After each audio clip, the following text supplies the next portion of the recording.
എല്ലാ വിദ്യാർത്ഥികൾക്കും പുതിയൊരു വീഡിയോയിലേക്ക് സ്വാഗതം. ഈ വർഷത്തെ national eligibility cum entrance test NEET UG 2024 പരീക്ഷയ്ക്ക് അപേക്ഷ സമർപ്പിച്ച വിദ്യാർത്ഥികളുടെ അഡ്മിറ്റ് കാർഡ് വെബ്സൈറ്റിൽ പ്രസിദ്ധീകരിച്ചു. അപ്പോൾ അഡ്മിറ്റ് കാർഡ് നിങ്ങൾക്ക് ലഭിക്കുന്നതിനായിട്ട് വെബ്സൈറ്റിൽ തന്നെ നീറ്റ് അതായത് ഈ ഒരു click here for admit card എന്ന് പറഞ്ഞുകൊണ്ട് ഒരു ഓപ്ഷൻ നൽകിയിട്ടുണ്ട്. അപ്പോൾ ആ ഒരു ലിങ്കിൽ ക്ലിക്ക് ചെയ്യുക.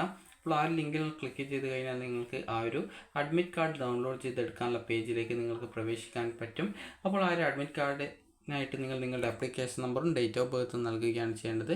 അതിനുശേഷം ഇവിടെ നിങ്ങൾക്ക് സെക്യൂരിറ്റി പിൻ എന്ന് പറഞ്ഞുകൊണ്ട് ഒരു ഓപ്ഷൻ കൊടുത്തിട്ടുണ്ട്. അപ്പോൾ ചിലപ്പോൾ അത് നിങ്ങൾക്ക് ആ ഒരു പേജിൽ വന്നിട്ടില്ലെങ്കിൽ നിങ്ങൾ വീണ്ടും ഒന്ന് റിഫ്രഷ് ചെയ്ത് നോക്കുക പേജ്. അതുപോലെ തന്നെ നിങ്ങൾക്ക് ചിലപ്പോൾ ആ ഒരു സെക്യൂരിറ്റി കോഡ് നൽകുന്ന സമയത്ത് ആ ഒരു സെക്യൂരിറ്റി കോഡ് ഇൻവാലിഡ് എന്നൊക്കെ പറഞ്ഞുകൊണ്ട് കാണാൻ സാധിക്കും.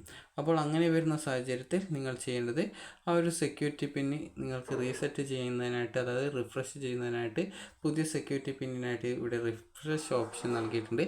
അപ്പോൾ നിങ്ങൾ ഒന്ന് അതിൽ ക്ലിക്ക് ചെയ്യുക. അപ്പോൾ ക്ലിക്ക് ചെയ്യുന്ന സമയത്ത് ആ ഒരു സെക്യൂരിറ്റി പിൻ റിഫ്രഷ് ആയിട്ട് പുതിയ സെക്യൂരിറ്റി പിൻ നിങ്ങൾക്ക് ലഭിക്കുന്നതായിരിക്കും. ചില സമയത്ത് ഈ ഒരു വെബ്സൈറ്റ് ചിലപ്പോൾ ചെറിയൊരു സ്ലോ ഒക്കെ ആവാൻ ചാൻസ് ഉണ്ട്. അപ്പോൾ അതുകൊണ്ട് തന്നെ നിങ്ങൾ അങ്ങനെ വരികയാണെങ്കിൽ കുറച്ച് സമയം വെയിറ്റ് ചെയ്തിട്ട് ആ ഒരു അഡ്മിറ്റ് കാർഡ് ഡൗൺലോഡ് ചെയ്തെടുക്കാനായിട്ട് ശ്രദ്ധിക്കുക. കാരണം നിങ്ങൾക്കിപ്പോൾ റിഫ്രഷ് ബട്ടൺ ക്ലിക്ക് ചെയ്ത ശേഷം തന്നെ ഏകദേശം കുറച്ച് ടൈമിന് ശേഷമാണ് ആ ഒരു റിഫ്രഷ് ബട്ടൺ വീണ്ടും, അതായത് അത് പോയിട്ട് ഇപ്പോൾ സെക്യൂരിറ്റി കോഡ്, അതായത് സെക്യൂരിറ്റി പിന്ന് ഇപ്പോൾ പോയിട്ടുള്ളത് കാണാം. അപ്പോൾ ചിലപ്പോൾ അതായത് നെറ്റ് സ്പീഡ് കുറയുന്ന സാഹചര്യത്തിലൊക്കെ അങ്ങനെ വരാം. അപ്പോൾ അങ്ങനെ വരുന്ന സമയത്ത് നിങ്ങൾ റിഫ്രഷ് ക്ലിക്ക് ചെയ്തുകൊണ്ട് കുറച്ച് സമയം വെയിറ്റ് ചെയ്യാനായിട്ട് ശ്രദ്ധിക്കുക.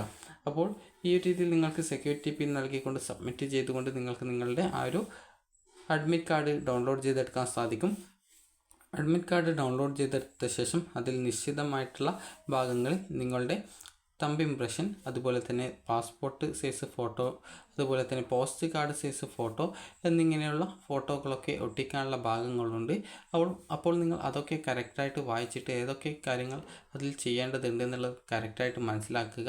കാരണം നിങ്ങൾക്ക് ഈ ഒരു എക്സാം ഹാളിൽ വെച്ച് അതായത് ഇൻവിജിലേറ്ററുടെ മുന്നിൽ വെച്ച് സിഗ്നേച്ചർ ചെയ്യേണ്ട ആ ഒരു കോളങ്ങളൊക്കെ നിങ്ങളുടെ ആ ഒരു അഡ്മിറ്റ് കാർഡിലുണ്ട്. അപ്പോൾ അതൊക്കെ നിങ്ങൾ കറക്റ്റായിട്ട് വായിച്ച് മനസ്സിലാക്കിയിട്ട് ചെയ്യുക. അതുപോലെ തന്നെ ആ ഒരു കാര്യം നിങ്ങൾ വളരെയധികം ശ്രദ്ധിക്കുക. പിന്നെ നിങ്ങൾ എക്സാമിനേഷന് പോകുന്ന സമയത്ത് നിങ്ങൾ ഈ ഒരു അപേക്ഷ നൽകുമ്പോൾ ഏത് ഡോക്യുമെൻ്റാണ് നൽകിയിട്ടുള്ളത്, ആ ഒരു ഡോക്യുമെൻറ്റിൻ്റെ, അതായത് ആധാർ ആണെങ്കിൽ ആധാർ, ഏത് ഡോക്യുമെൻ്റാണോ നൽകിയിട്ടുള്ളത്, അല്ലെങ്കിൽ വോട്ടർ കാർഡ് ആണെങ്കിൽ വോട്ടർ കാർഡ്, അതായത് ചില വിദ്യാർത്ഥികൾ റിപ്പീറ്റ് ചെയ്യുന്ന വിദ്യാർത്ഥികളുണ്ടാകും. അപ്പോൾ അങ്ങനെയുള്ള വിദ്യാർത്ഥികളുടെ കയ്യിൽ വോട്ടർ കാർഡൊക്കെ ഉണ്ടാകും. അപ്പോൾ നിങ്ങൾ ഏതാണോ ഈ ഒരു അപേക്ഷ നൽകുന്ന സമയത്ത് നൽകിയ ഡോക്യുമെൻറ്റ്, സാധാരണ ആധാർ കാർഡാണ് നൽകാറുള്ളത്. അപ്പോൾ ആധാർ കാർഡാണെങ്കിൽ ആധാർ കാർഡ് ഈ ഒരു ഒറിജിനൽ നിങ്ങൾ ഈ ഒരു എക്സാം സമയത്ത് കൊണ്ടുപോവേണ്ടതാണ്. അതുപോലെ തന്നെ വിദ്യാർത്ഥികൾ ശ്രദ്ധിക്കേണ്ട പ്രധാനപ്പെട്ട കാര്യം, ഈ ഒരു എക്സാം നടക്കുന്നത് മെയ് 5-ാം തീയതി ഉച്ചയ്ക്ക് 2 മണി മുതലാണ്. അതുകൊണ്ട് തന്നെ നിങ്ങൾ ആ ഒരു എക്സാം സെൻറ്ററിൽ ഏകദേശം അരമണിക്കൂർ മുമ്പോ അല്ലെങ്കിൽ 1 മണിക്കൂർ മുമ്പോ എത്താനായിട്ട് പ്രധാനമായിട്ടും ശ്രദ്ധിക്കുക. കാരണം ആ ഒരു കറക്റ്റ് ടൈം നിങ്ങൾ എത്താനായിട്ട് വിചാരിച്ച ആ ഒരു കറക്റ്റ് ടൈം നിങ്ങൾ നോക്കിയിട്ട് പോകുന്ന സമയത്ത് ചിലപ്പോൾ ബസ്സോ അല്ലെങ്കിൽ മറ്റെന്തെങ്കിലും, അതായത് ട്രെയിനോ ഒക്കെ മിസ്സാവുകയാണെങ്കിൽ നിങ്ങൾക്ക് പിന്നീട് ആ ഒരു എക്സാം അറ്റൻഡ് ചെയ്യാനായിട്ട് ബുദ്ധിമുട്ട് വരും.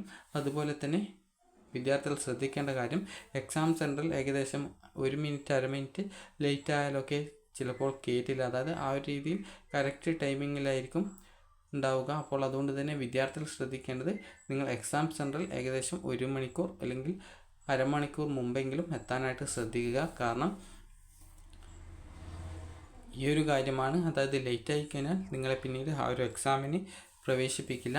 അതുപോലെ തന്നെ വിദ്യാർത്ഥികൾ എക്സാമിന് പോകുമ്പോൾ നല്ല പേന എടുക്കാനായിട്ട് ശ്രദ്ധിക്കുക. അതായത് രണ്ടോ മൂന്നോ പേനകൾ എടുക്കാനായിട്ട് ശ്രദ്ധിക്കുക, സെയിം കളറിലുള്ളത്.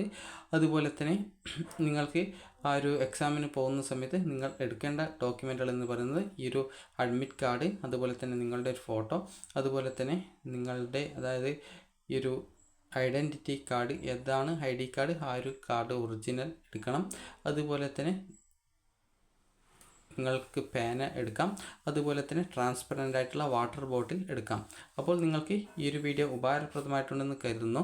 അതുപോലെ തന്നെ വിദ്യാർത്ഥികൾക്ക് വേണ്ടിയിട്ടുള്ള നിർദ്ദേശങ്ങൾ, അതായത് ഈ ഒരു നിങ്ങളുടെ എക്സാമിൻ്റെ സിറ്റി, അതുപോലെ തന്നെ എക്സാം ടൈം, അതുപോലെ എക്സാം ഡേറ്റ് എന്നിങ്ങനെയുള്ള ഡീറ്റെയിൽസും, അതുപോലെ തന്നെ വിദ്യാർത്ഥികൾ പരീക്ഷാ ഹാളിൽ കൊണ്ടുപോകേണ്ട ഡോക്യുമെൻസിനെ കുറിച്ചിട്ടുള്ളതും, അതുപോലെ പരീക്ഷാ ഹാളിൽ കൊണ്ടുപോകാൻ പാടില്ലാത്ത ഡോക്യുമെൻറ്റുകൾ, അതായത് പരീക്ഷാ ഹാളിൽ കൊണ്ടുപോകാൻ പാടില്ലാത്ത സാധനങ്ങളെക്കുറിച്ചുമുള്ള മുഴുവൻ ഡീറ്റെയിൽസും നിങ്ങളുടെ അഡ്മിറ്റ് കാർഡിൽ നൽകിയിട്ടുണ്ട്. അപ്പോൾ അതുകൊണ്ട് തന്നെ നിങ്ങൾ കറക്റ്റായിട്ട് അതൊക്കെ വായിച്ച് മനസ്സിലാക്കുക. അതുപോലെ തന്നെ എക്സാമിന് നന്നായിട്ട് പഠിക്കാനും ശ്രദ്ധിക്കുക. കാരണം എക്സാമിൽ നിങ്ങൾ നല്ല മികച്ച മാർക്ക് നേടുകയാണെങ്കിൽ നിങ്ങൾക്ക് ഈ ഒരു മെഡിക്കൽ കോഴ്സുകളിലേക്കുള്ള പ്രവേശനത്തിനും, അതുപോലെ തന്നെ നാഷണൽ കോട്ടയിൽ, അതായത് ഓൾ ഇന്ത്യ തല കോട്ടയിൽ നിങ്ങൾക്ക് അഡ്മിഷൻ നേടുന്നതിനായിട്ട് ഈ ഒരു MCC, അതായത് മെഡിക്കൽ കൗൺസിലിംഗ് കമ്മിറ്റിയാണ് അലോട്ട്മെൻറ്റ് നടത്തുന്നത്.